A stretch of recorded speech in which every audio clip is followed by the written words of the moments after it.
Hey everyone, today we are going to learn how to make custom animations in Roblox. So whether it's for your game or avatar, we'll show you everything from scratch, so let's just jump right in. For that, you can head over and open up Roblox Studio on your particular device.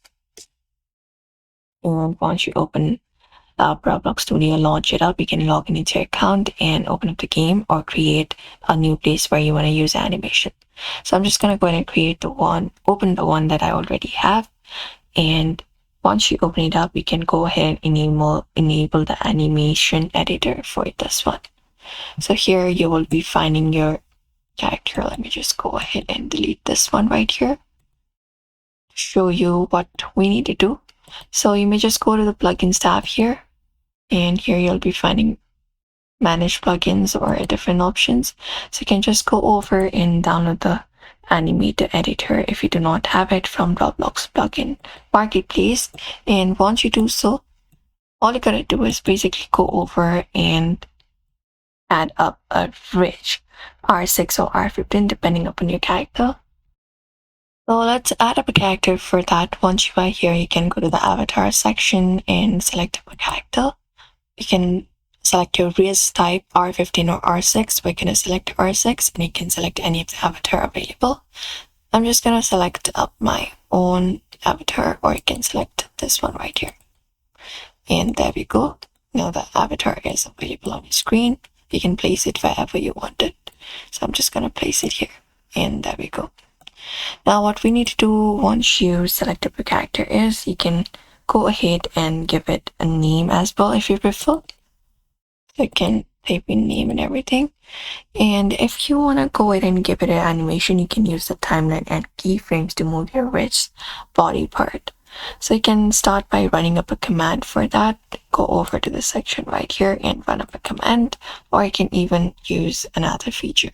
So you can go over to select this option called animation, and I can select a wish to animate. So we're going to select it up and you can tap and got it.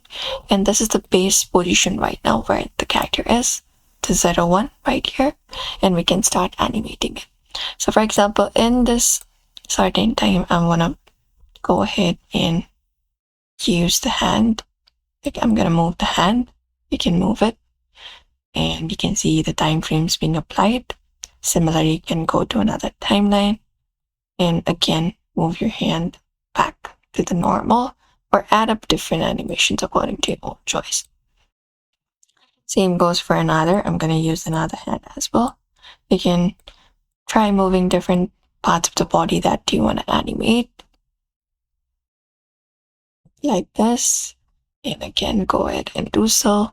You can move the torso, even the body, even the head, or any part of the body that you want to move. So you can use it left, right, anything that you prefer. And once you're okay with it, you can just go ahead and play it up. So you can see character moving. You can even slow it out and everything. You can run a command and everything. And there we go. This is basically it. If you want to go ahead and animate a character in your Roblox Studio. You can add different poses at different points in the timeline to make your animation smooth. You can start small by webbing or doing anything on your character. And once you are done, you can go ahead and publish it to Roblox and give it a name and upload it. But that's it if you want to animate. So you just made a custom Roblox animation. You can experiment with different movements and timing to make it even more dynamic. So do not forget to give this video a like and also subscribe for more tips and tutorials.